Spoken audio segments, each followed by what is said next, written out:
Bhagavate Vasudevaya. Om Namo Bhagavate Vasudevaya.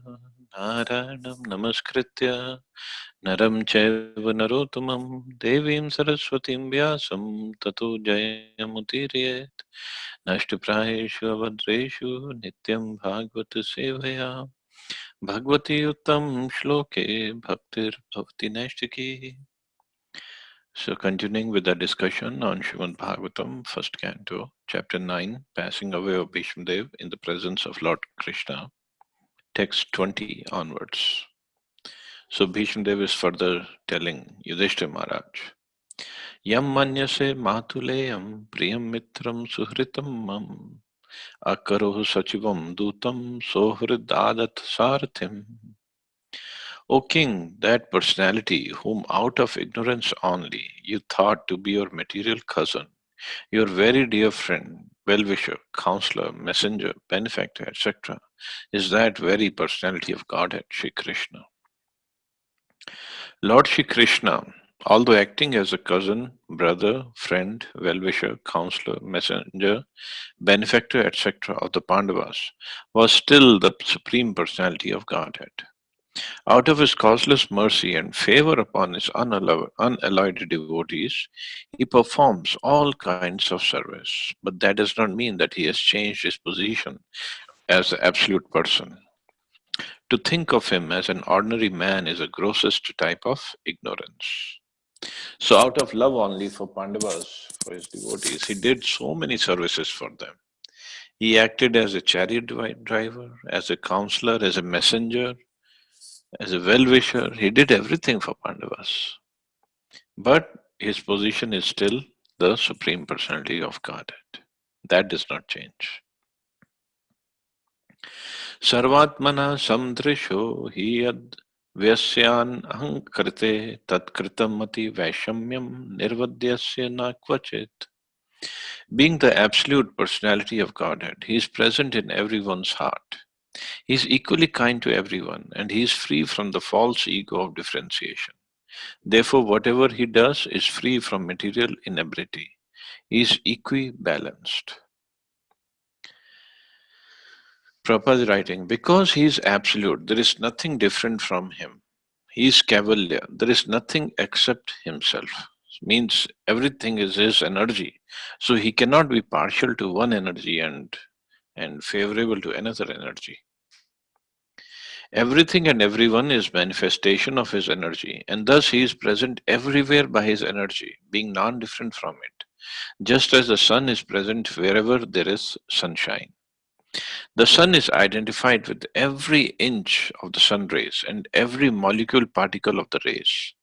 Similarly, the Lord is distributed by his different energies. He is Paramatma, or the Supersoul, present in everyone as a supreme guidance, and therefore he is already the chariot driver and counsel of all living beings. He is present in everyone as a supreme guidance. So he is already the chariot driver, means he is the one who's driving this chariot of this body actually.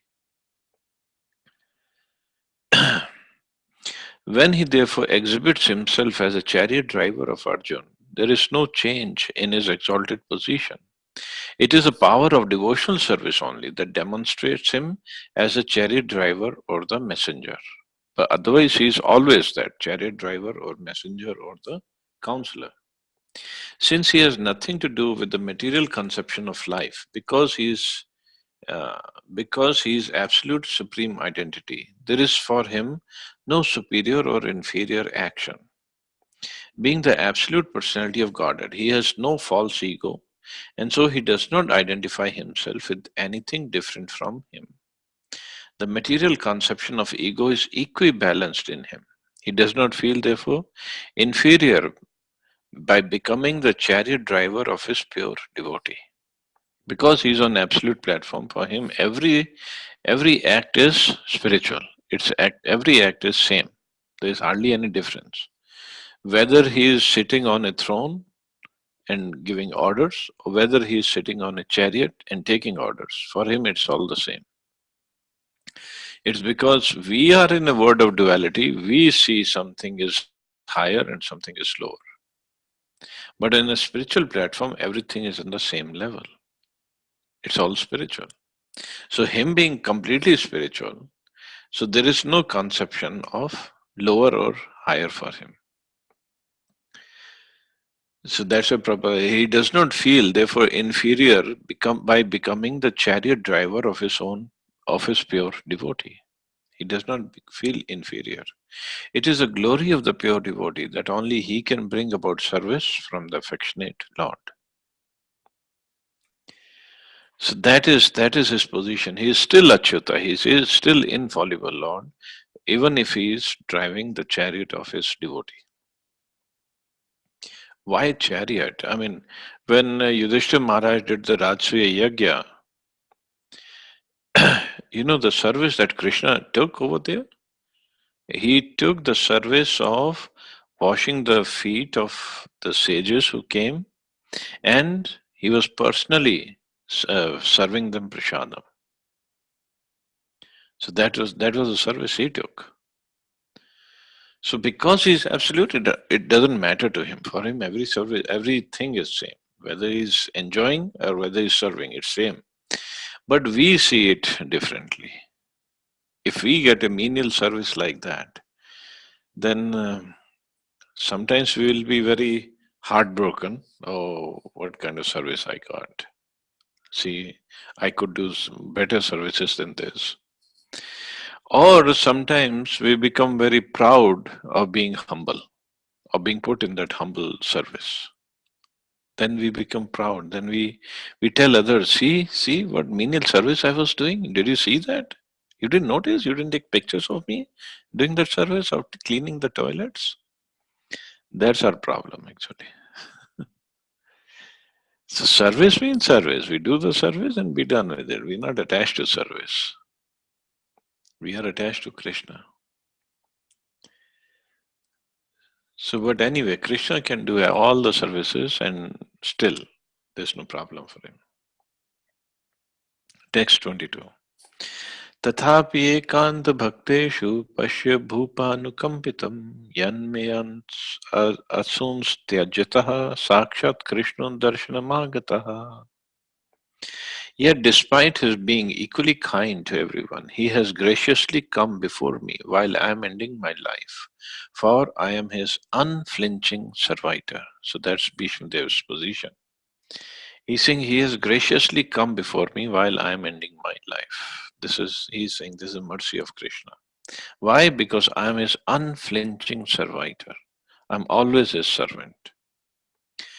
The Supreme Lord, the absolute personality of Godhead, Sri Krishna, although equal to everyone, is still more inclined to his unflinching devotee who is completely surrendered and knows no one else as his protector and master. Having unflinching faith in the Supreme Lord as one's protector, friend, and master is a natural condition of eternal life. A living entity is so made by the will of the Almighty that he is most happy when placing himself in a condition of absolute dependence. So we are most happy. We will be constitutionally happy if we come to that position of complete surrender and complete dependence. The opposite tendency is the cause of the fall down. Since we are all here in the material world, means we have that opposite tendency of I'm thinking I'm the controller, I'm the proprietor. The living entity has this tendency of falling down by dint of misidentifying himself as fully independent to lord it over the material world. The root cause of all troubles is there in false egotism. One must draw towards the Lord in all circumstances. One must draw towards the Lord in all circumstances. So we have to go towards the Lord. The appearance of Lord Krishna at the deathbed of Bhishmaji is due to his being an unflinching devotee of the Lord. Arjun had some bodily relation with Krishna because the Lord happened to be his maternal cousin. But Bhishma had no such bodily relationship. Therefore, the cause of attraction was due to the intimate relation of the soul. Yet because the relation of the body is very pleasing and natural, the Lord is more pleased when he is addressed as the son of Maharaj Nanda, son of Yashoda, the lover of Radharani. The Krishna is more pleased when we address him because of his relationship with a particular devotee, like Yashoda Nandan or Nandanandan or Radha Vallabh.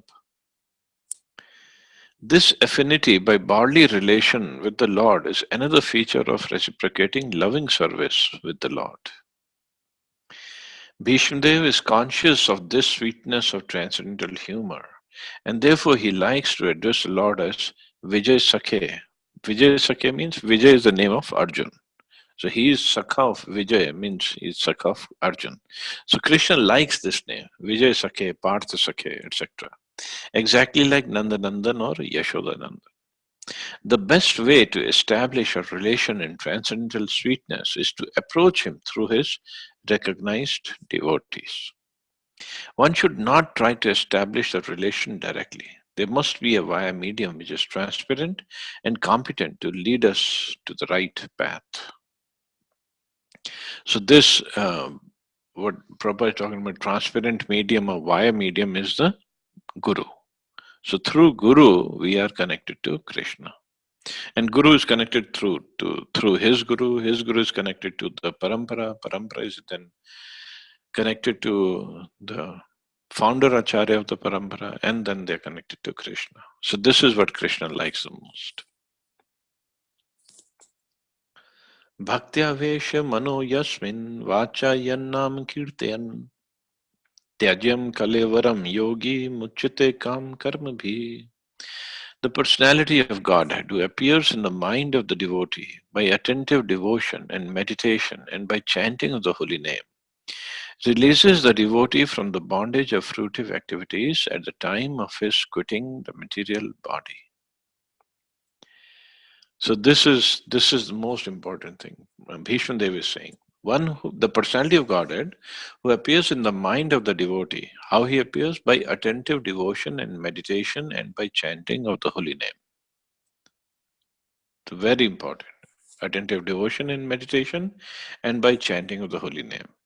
Then what does he do? He releases the devotee from the bondage of fruitive activities at the time of his quitting the material body.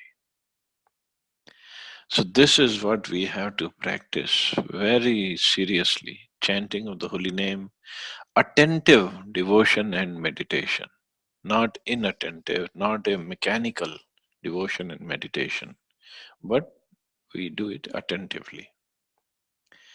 Yoga means concentration of the mind detached from all other subject matter.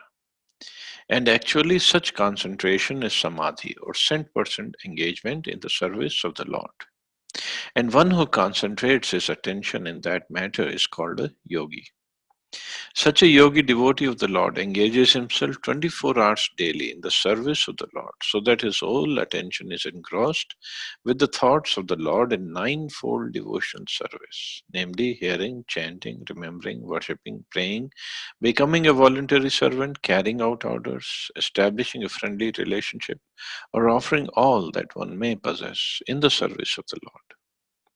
By such practice of yoga or linking up in the service of the Lord, one is recognized by the Lord Himself, as it is explained in the Bhagavad Gita concerning the highest perfectional stage of samadhi.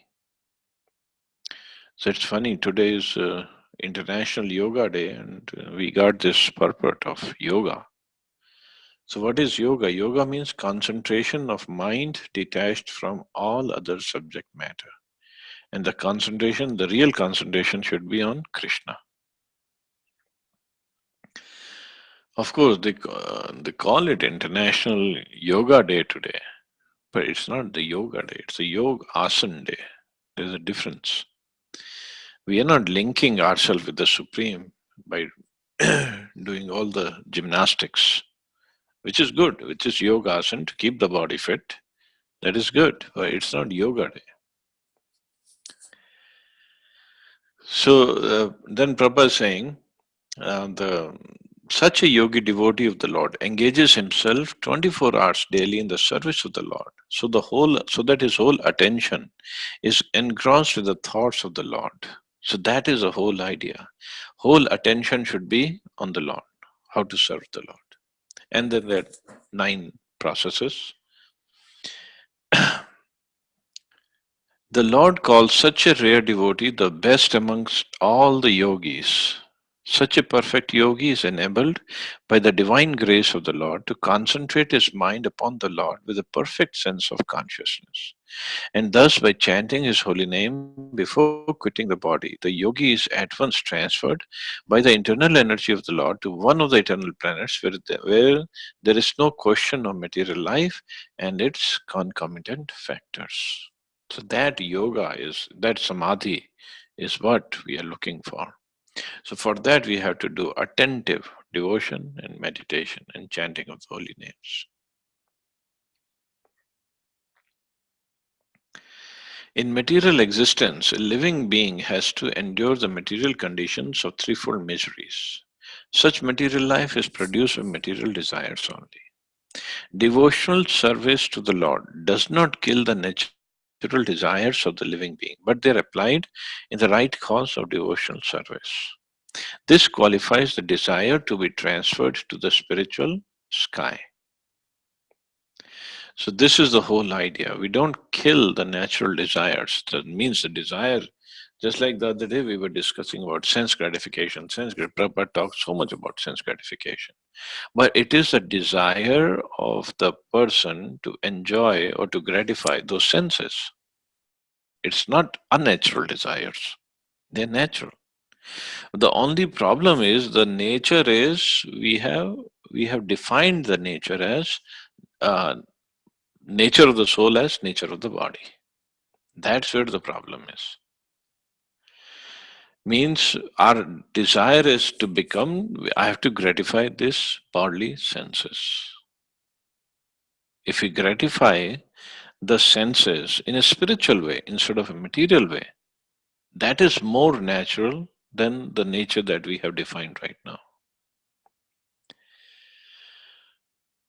So we have to gratify the senses. This is natural. This is the desire of everybody. But we can dovetail that in the service of Krishna. That's all. We can realign those desires. But at the same time, it takes long time. It's not going to happen overnight. So it's okay. It's a struggle, but it's a sweet struggle, but it's a struggle. So we go on with the process.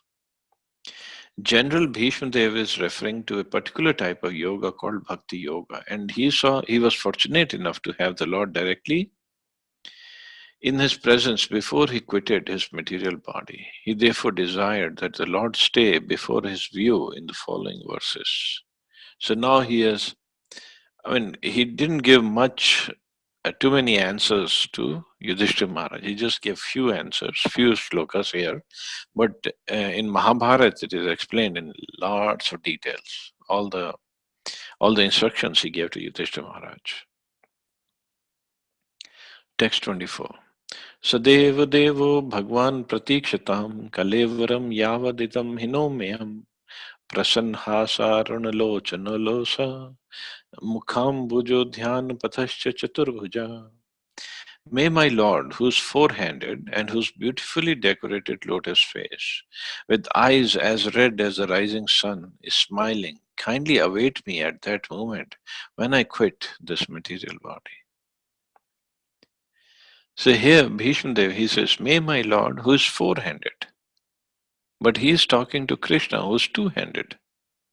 So why he is referring to Krishna as four-handed form? And whose beautifully decorated lotus face with eyes as red as the rising sun, kindly await me when I quit this material body. So why four-handed? Because Bhishma Dev is in Vaikuntha mood with Krishna. Because earlier also he said Krishna is the original Narayan. He didn't say Narayan comes from Krishna. He said Krishna is the original Narayan. Narayan means a four-handed form. Because Bhishma Dev is in this Vaikuntha mode, or mood of awe and reverence with Krishna, that's why he wants to see the four-handed form of Krishna.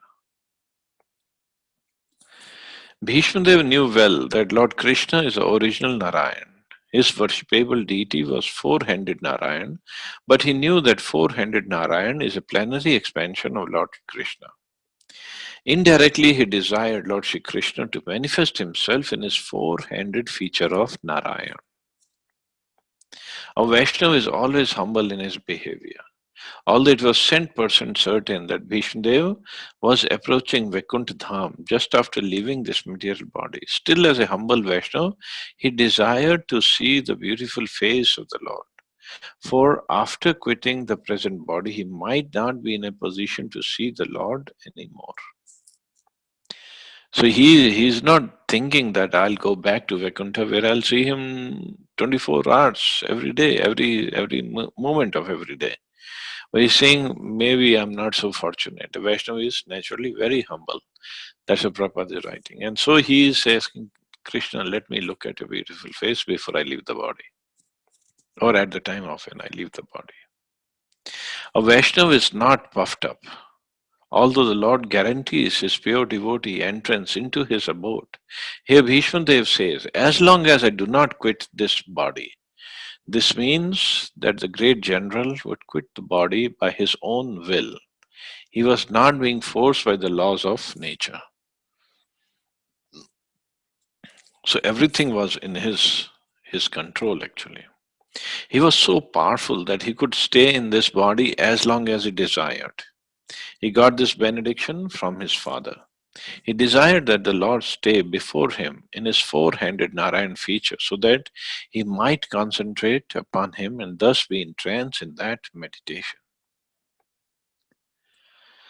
So this is what we all have to do actually. To first of all to pray to Krishna and to meditate on him properly.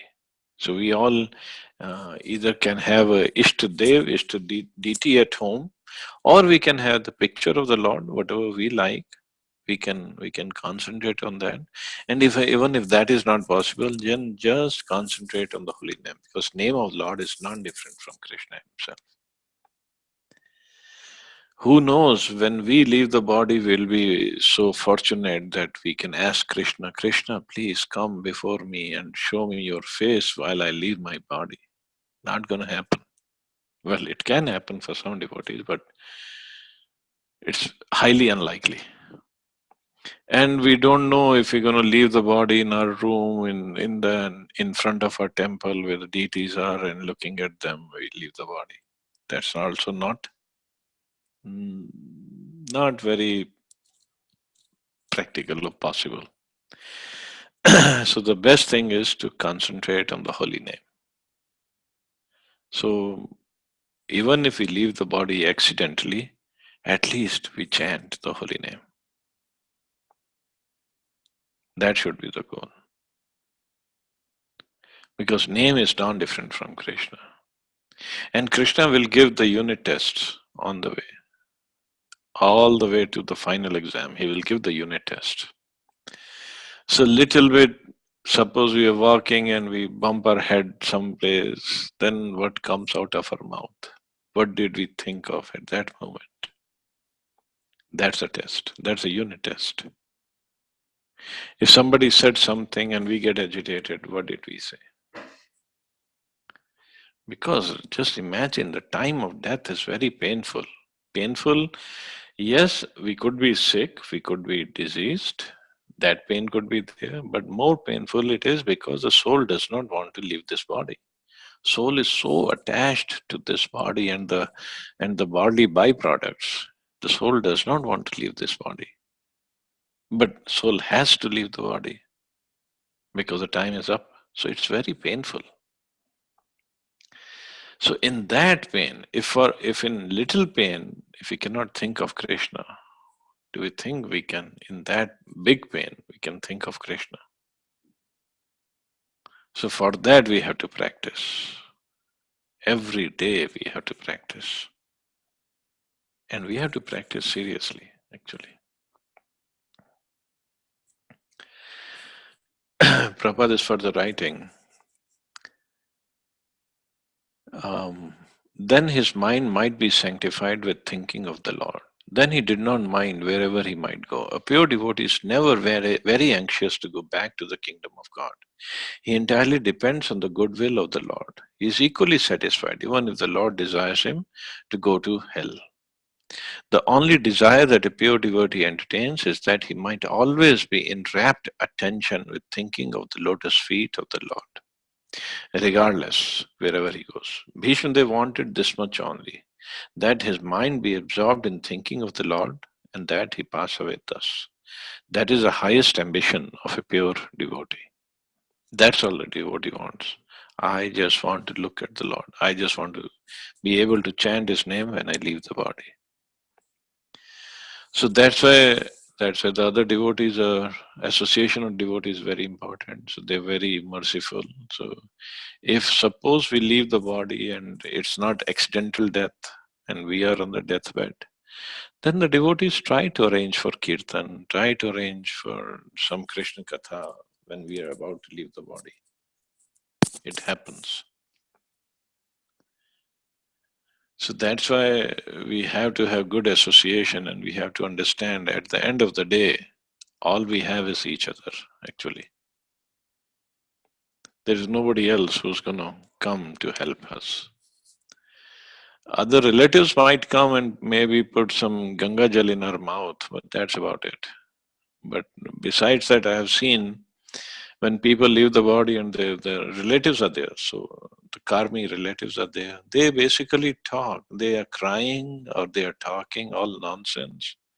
Instead of doing some kirtan or reading Bhagavad Gita or doing whatever devotional service for the benefit of the soul who's about to leave, they talk all sorts of nonsense. I've seen that. So all we can pray for the Lord is, okay, I know I'm not as pure as Bhishmadev, that Lord, you're going to be there, but at least let me live in the presence of devotees. At least arrange that much. And he can do that. Or at least, even if not, that's not possible, to let me just chant your holy name when I leave the body. So that we can pray for. But for that, we have to get the taste for chanting. We have to practice that chanting very nicely. So anyway, I'll stop here. See anybody has any questions or comments.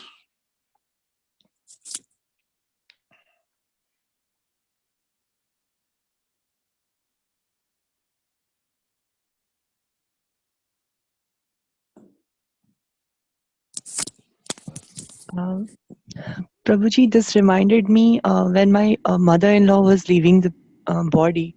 Then I don't know how, because of Vijay Prabhu from Styria and all, because I was already associated with them.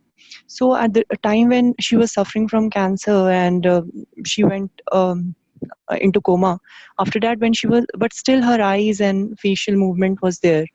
So when I was chanting name in her ears, she was just crying. And at the same time, she left her body. And Tulsi dal was there, Tulsi plant was there. And I just wish every time that I also get a death like that, that somebody at least whisper the name. If I'm not even able to chant the name, then somebody should